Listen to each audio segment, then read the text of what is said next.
do business with. Fat fuckers. I'm talking about men. If I sit down with a fat guy, I don't do business with him because I assume he's lazy. I will sit there with him and say, you know what? You're sitting here, you want $7 million of my money, and you came and you fucking true. No, I won't do it. Now that's my personal choice, it's my money. I get to do whatever I want. But my point is, you are a shop front, and what you decide to show to the world is a shop front. So, no toxicity here. But yes, I'm back. I hope y'all enjoyed your weekend. My holy baloney jabronis. What's good? It's Trist of the new channel, Holy Baloney Jabronis. And I'm also of Not Your Normal Discussion podcast. And on the podcast, we have a group where we discuss our topics that we want to discuss for the next week. And we post videos. And one of the videos posted was one of Andrew Tate, what I'd seen before, doing a little bit about body counts and about how women are like, you know, the downfall of society because of their promiscuous ass, nasty asses, and can't keep their legs closed, which is basically what he said. And so let's look that up, because when I was critiquing him and calling him, I forgot to spell body for a second. I was about to spell booty, but when I was critiquing him, bodybuilding was gay. So you don't work with fat fucks, but bodybuilding is also gay. So is he not in shape too? What? Okay. All right. There's a lot going on with Andrew Tate, as you can see, but yeah, they played a video of him being in this interview with someone named Cheyenne. I'm not sure. I didn't get to watch the whole thing because there's only so much ignorance I'm going to take in any single sitting. But I said, yo, this man is literally the Gary Vee of like misogyny. And of course, the educated response to my statement wasn't like, oh, why would you say that? What do you mean? It was like, oh, what do you mean by misogyny? I was like,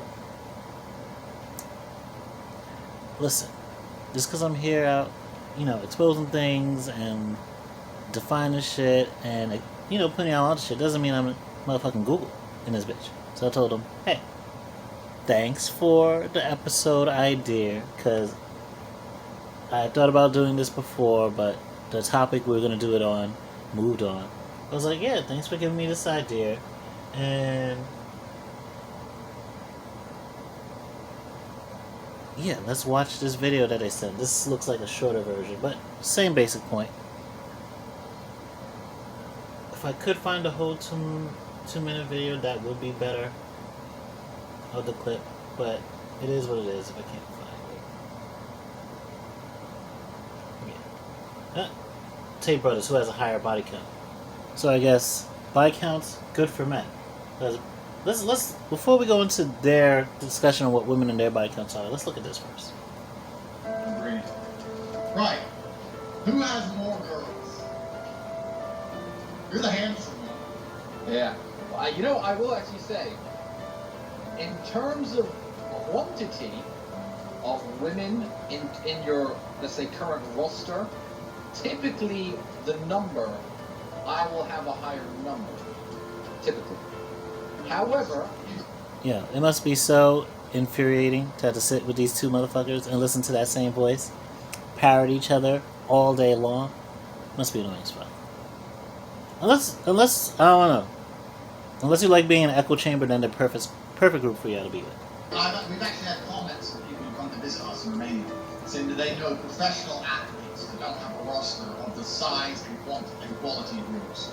Yeah. There's been times you've had like 7 famous Instagram models at a time. Yeah. Plus 6 or 7 other, plus your girlfriend. Yeah. It's ridiculous. See, Okay. I think... So being unfaithful's cool, body counts are cool, you know. Hopefully we won't see anything that will reveal a double standard in that logic, but okay, let's continue. The main reason is this. One, you're a sniper. You like to focus on a target, and that woman will be more in love with you. So, man, okay, I've got 1 or 2 big chicks who are super in love with me. But on average, you'll keep 5 girls who will take a bullet for you. I have my one or two that would do that, but I'm not a sniper. You see, I'm a fucking flamethrower. I want all of them. I'm a collector. I love that in America, the land of the free and of unlimited arms, you know, men, instead of being attack helicopters, we can be weapons of war. We can be snipers, or we can be flamethrowers. Which are you?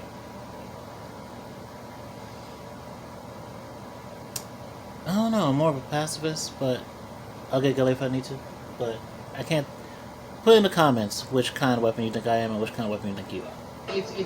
There's nothing else for me to do at this point in my life. Me and you together are both. Okay, that's the whole interview. I'm not gonna watch all that.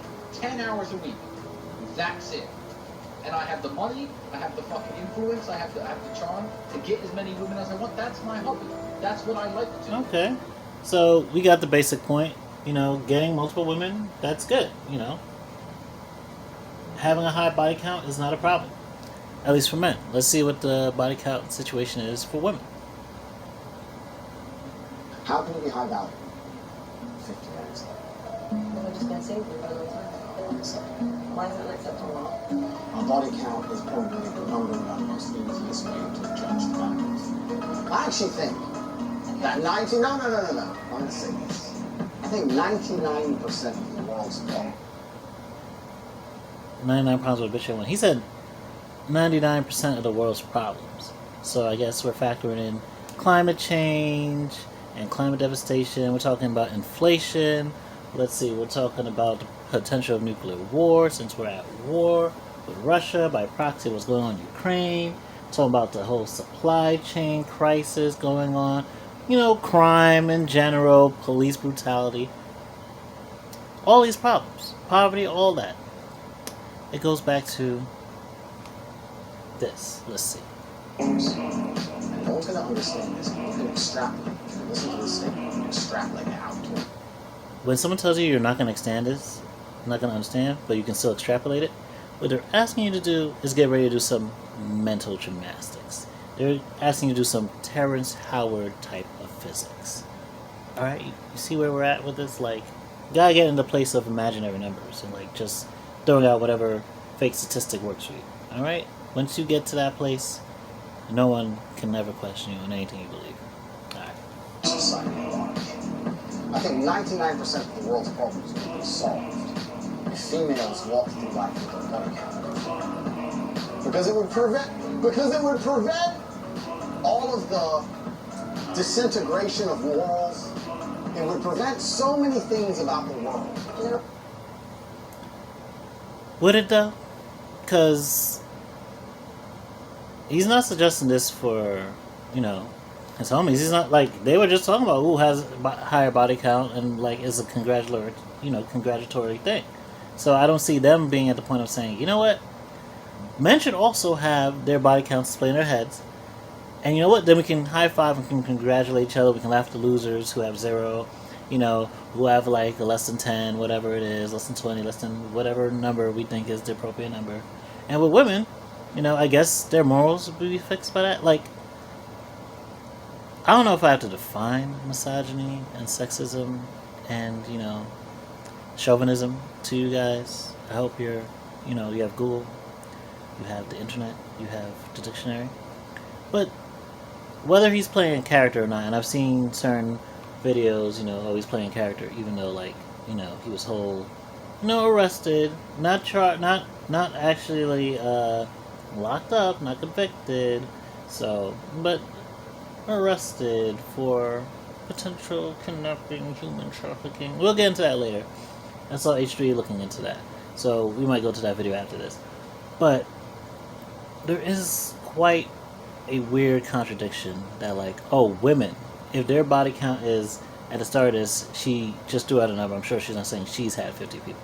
Well, if she's been single, you know, for a long time, and she's had 50 people that she slept with, which, sure, off the top of your head, you might be like, damn, 50 people, but how about you? I'm sure you've heard guys who said, oh, I slept with 30 women, 40 women, 50 women. I know one guy back in the day who I was working with, back in my Target days, who said he slept with 100 women. And don't nobody look at him and be like, nigga, how? No, nobody look at him and is like, nigga, how did he get tested? No one, for whatever reason, we think as men, like, the higher the body count, the better the blessings. You know, nigga, you out here doing things. Women, on the other hand, the higher the body count, you're a slut, thought bitch. And it goes back to, you know, devaluing women, devaluing women's pleasure. And seeing them as, like, either some slut, some skank, some user, or as someone who's going to be too hard to please. Which goes back to why we find body count so important as men, and why women don't like addressing that topic at all in the first place. It's so bright. I wonder if there's a way I can tip this so that y'all can actually see it better. I guess the color grading just is what it is. One of these days, I'm going to get good at editing, and I'll make great videos that y'all can stand to watch. But in the meantime, yeah, women don't like being asked their body count because you're not asking it. Imagine a man asks body count to be like, okay, you've had like 50 partners, you know, I guess over since you were 18, by the time you're 30, I guess that's a little under 5 per year. Okay, that's not that crazy. You know, about 1 every 2.5 months. Okay, short relationships, things, maybe at a crazy party you went to. Who knows? But over the course of your life, not that crazy. Especially if men are constantly in your DMs and dick pics, trying to fuck you, trying to fucking do whatever it is to impress you to get some pussy. Okay, not that crazy. So, with your body count being what it is, what do you think about how that's informed what you enjoy, what you dislike, what you want out of a partner, how you want a partner to be at a similar level, or do you mind a partner who isn't experienced? What are you looking for? Like, the body count question never becomes that. The body count question is just, that should be slapped on women's forehead so we can judge them and see how close they are to corrupting society and being the downfall of its morals. Even though, as you can see, that kind of thinking is why we have abortion rights being taken away, why you have people like Jordan Peterson, and essentially this guy, as you can see, talking about essentially enforced monogamy, compelling women to want to settle down and to not sleep with so many people for, I guess, their own sexual exploration, you know, their own hoe phase. Men, like, of course, we can have the biggest hoe phase, you know, ever, you know, and it's great. It makes us better men, makes us better lovers, supposedly, even though a lot of niggas is just getting in and moving.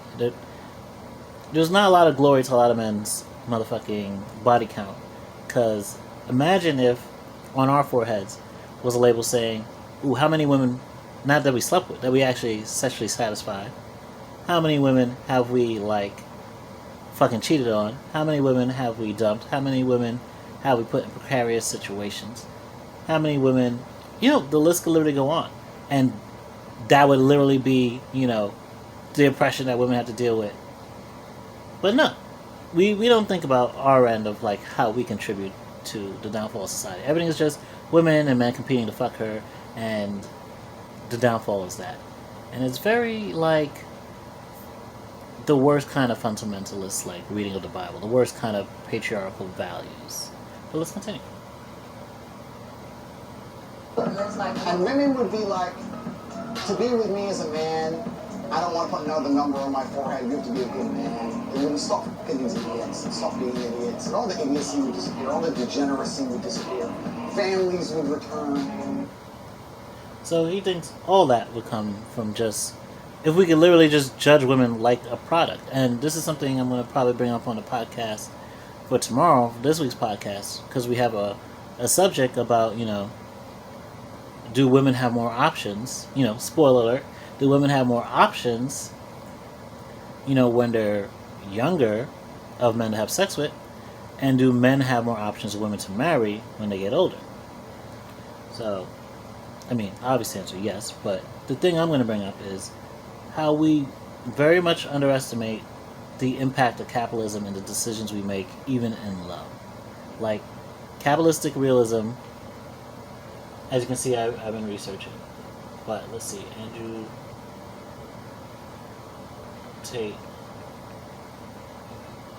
I'll probably go back to shorts. But capitalistic realism literally pervades and permeates everything we do. I saw H3 down here. Let me see if it's still down here. If not, I'll just look up H3. Okay. But yeah. So even when it comes to, getting on a dating app, paying money to like look up different choices and then going through those choices like their products, like their cars we're buying on the marketplace and trying to see, oh, what's the model? Like literally when we're asking what's your body count, we're literally asking what's your thought facts. Like just how many niggas have been through you, and do I have to worry about motherfucking... that's 3 days ago. I saw a newer one that I hadn't seen yet, but we could watch this one. But yeah, this concept of, oh, well, as a man who's made it into older age and has had the time to financially set myself up, instead of also looking for women who've also had time to financially set themselves up, let's look for younger, less financially able women who are more impressionable to date and potentially marry, because then we can mold her into the woman we want. And for women, there's just this thought that like, oh, well, you have all these options of men to fuck, so that's your blessing. Even though, like, for example, 80% of the people who are on dating apps are men. Because women get on there and are flooded with dick pics and like sexual ass DMs and unwarranted sexual advances without actually getting to know them to a point where they feel comfortable fucking or like any type of exchange with them. And so they get off the apps. And so there's a bunch of men usually on dating apps just flooding the site while women are like taking breaks from that and then coming back to see if the fucking shit is cleared out. No, it hasn't. It's still fetched waters. Alright, get back out. So when we talk about options, these aren't all great options, because at the same time too, these older men who are looking for women who are often looking for younger women who don't have the same finances as they are, because then they can exert more financial control. At the end of the day, they're also judging women, because if what's attractive about you in your older age is your bank account and is your finances, then you're looking at every woman that comes to you and is attracted to you now potentially as a user, as a gold digger. So now this is further fostering misogyny. Again, if you don't know what misogyny is, look that up in the dictionary. But again, it's the basically discriminatory view and systemic oppression of women in our society. But this whole thing about, oh, if women had their body counts up, families would come back. And it's literally like, you do understand like patriarchy and like women being the head of households wasn't always a thing. Like, you understand like Adam and Eve in the Bible is an allegorical story, right? Like, I'm a Christian. I believe in the Bible. And I'm still like, alright, Adam and Eve, whether they were real or not, they're an allegory for the creation story and like humanity's fall and God's redemption of us to bring us back into his nature. But at some point, it wasn't always just, oh, men is the head of the household, breadwinner, women sit at home, take care of the kids. There was a point, like, there are all kinds of matriarchies in humanity's past where if women slept with multiple men and she had a kid, all these men would basically consider themselves, the fathers of these kids. So they would collectively raise the community's children as a collective unit. And then almost on some basically on some, it takes a village to raise a kid. And then, but the allegations. Maybe we could watch that later, if we have time for that. Although, you can't cancel somebody like Andrew Tate, who's playing a big character misogyny. But, at the same time too, when we moved away from matriarchies into patriarchies where men were like, oh no, and like as we started accruing wealth and as we started accruing property, like individualistically and like just for the family unit, like fuck the village, it became very much like, ooh, who am I going to pass all my wealth to? Well, I want a male heir who's going to carry on my name, and basically I need a woman who I know is faithful to me. So while I can be out here fucking and starting families all over the place, I need this woman conditioned or forced to have my babies and to be with no one else. And so the concept of virginity became very rigidly something that like men through history have only thought applies to women and don't really care about it applying to us. Because in our minds, we have to get sexual experience to be pleasing to women at some point when we're ready to start courting women, even though we don't think women need that sexual experience to actually understand what they'll like sexually. Or we just don't care, as long as they like what we like. But let's watch this little bit of a video. And we'll watch just a little about it. Business, that's, Oh. that's the goal. Ha! The goal is add to my channel. Andrew Tate, as you guys know, Cobra, the human trafficker, as we like to call him, is making his rounds on the internet in a big way. He was on Dave Ross. He was on. Let me fast forward to the part I saw 4 minutes. Yeah, with Dave Courtney. Let's see if that's the actual interview. But yeah, is very much this contradictory set of, and it's coming back. Like I said, you don't have what's happening in the United States right now with us talking about we're basically heading into the Handmaid's Tale. Like, it's another topic of the podcast. And my topic for the podcast this week is, are we becoming Christian theocracy? We don't head into these type of things willy-nilly or just out the blue. The transphobia that's been, radiating from individuals like Jordan Peterson, Dave Chappelle, the entirety of the Republican Party, Hillary Clinton when she's saying, it should be a Democratic Party to, worry about trans people and, defend them. Okay, this is the conversation. But yeah, those type of things are what allowed all these anti-LGBT laws to come into place. These type of sentiments, these type of I don't want to see, trans women, performing in sports. I don't want to see, all this education about, transitioning. What if my kids are, magically become Elliot Page instead of Ellen Page and all that shit. All that energy was also funneled into ending Roe versus Wade and funneled into... The same energy can go even as far back as, trying to ban critical race theory. Because with that, okay, let's also ban all this other gender and sexual diversity. And so the things that we, because of the way we were conditioned by how we were raised, just think, oh, it's weird, I don't want to hear more about that shit, literally ends rights for all of us. Because we're willing to let other marginalized groups be impacted so that we can still keep the status quo for ourselves in one degree or another. But let's look at this actual, reflection of who Andrew Tate is and why I say he's a Gary Vee of misogyny. That if a guy and a girl is dating and a girl does OnlyFans, she owes him a cut. No, 100%. His girl. 100%. He is his girl. What was that have to do with anything? Because she's his. Yeah, so that's what. So that is you saying that women are your property. This is the part where It is what trying he is to convince saying. Nazis not to forget it. Yeah. Yeah, so literally, you don't think it's misogynist to think that a woman belongs to a man. And again, with the double standards, men don't belong to women. We never, anytime we indicate that a man belongs to a woman, we say what? He's pussy whipped, he's got the ball and chain with him, that he's cucked, he's all these type of things. And none of it is in a positive term, unless you're in a community that's pro-cucking. No one is or pro-submission. No one's cheering on hey bro, I'm glad you found somebody who caters to your submissive needs and is going to be the dominator in your life. Even though a lot of these rich men, because they're so domineering and selfish and assholes in their careers, have their own little dominatrix fantasies that they play out too on the quiet side. They just don't tell you that shit. A lot of these alphas that you think is alphas ain't fully alphas, because being an alpha isn't even a real thing.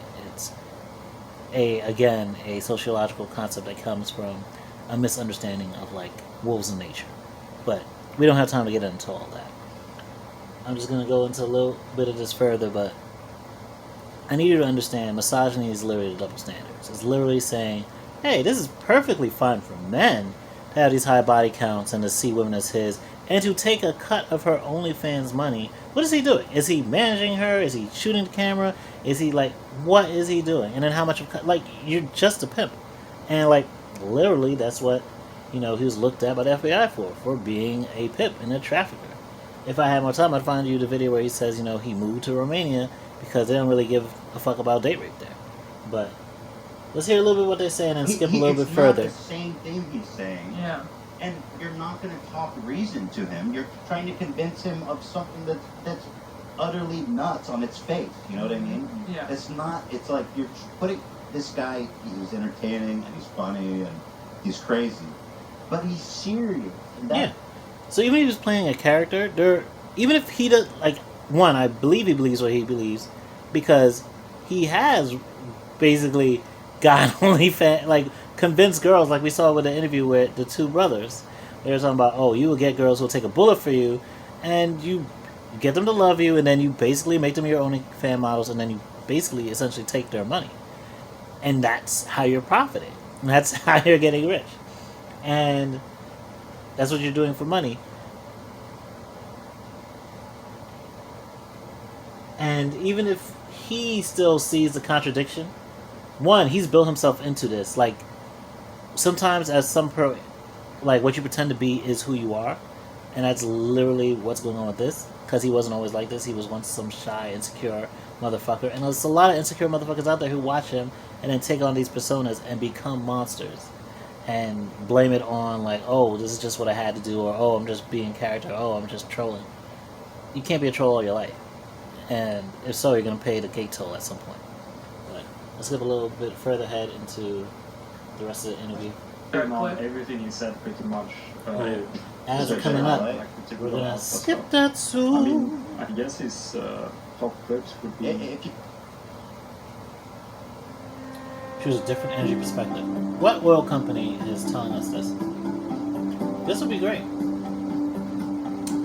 Gain energy independence. Reference. Franklin WHO Energy Management System. Alright.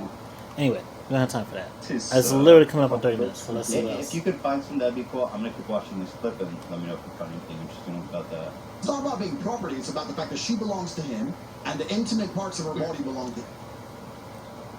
Does your dick belong to your woman? And if so, if you're cheating on it, if you're cheating on her, does she have right to reclaim those parts? Because they belong to her. I doubt any man is going to say yes. This dick is hers, and it's no one else's, it's not even mine. Why? Like, there are certain things that are great for the bedroom, and great for your own intimate time. And then there are things that are, like, toxic and dangerous for how we think about men and women. Him, because they're in a relationship, and if she wants to sell those, he has a stake in those parts of her body. So it's reverse. Male porn star owes the woman. I don't know, because I think the women belong to the man. I think the woman's Yeah, got that's to inherent. Literally the double standard. Alright, and now before time runs out, because I don't want to just go over 30 minutes, let's go to the little Gary Vee.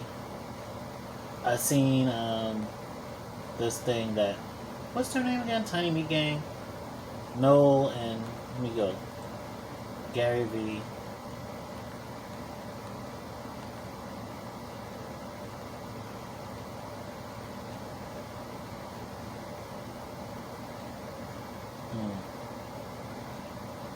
Okay. Fight for your dreams. Okay. I want to go to the most famous video in case y'all don't know who Gary Vee is for the comparison. I'll go to this video real quick as we run up on 30 minutes. But Mash that. Love the most in the world. My family. he asks, who do you love the most in the world? You probably already know this, but in case, because the guys didn't seem to know who or something, I want to say Gary Vee when I was putting it in the chat for Now You Know discussion. But look at this shit. Once a day, genuinely sit there for 5 minutes and make pretend one of them got shot in the face. I probably once a week to 4 times a week sit there truly in the shower and try to convince myself that I have lost one of the 5 most important people in my life, and that is the biggest thing I do that leads to the biggest happiness I have. Like, what? You didn't sell enough earrings today? People lack perspective. It's actually remarkably easy if it becomes the way you see the world. This sounds like when Christians try to tell you that, like, your sexual assault or, like, the time that, like, a family member of yours died violently or through disease is all, like, for a reason, and God is using it to make you stronger. And it's like, let's say that's true on some like Kang and MCU shit. Is that what I need to hear right now? Is that helping me deal with this shit right now? And as you can see, Gary Vee, if you go into his history, there's actually a great video by Munecat calling him the youth pastor of capitalism that goes into like his history, and it literally points out how this is the kind of thinking you have to have of basically maladaptive daydreaming, like actual oppression, actual tragedy, when you've had nothing bad go in your life. When you've literally had like every advantage and startup to become rich, you have to create obstacles in your mind and like weird things. Like think about, oh, what if I was like had to watch one of my family members die? Like how would I react to that? You have to have those type of things to give you something to feel like you've overcome when you've just benefited from the game of capitalism. And so there's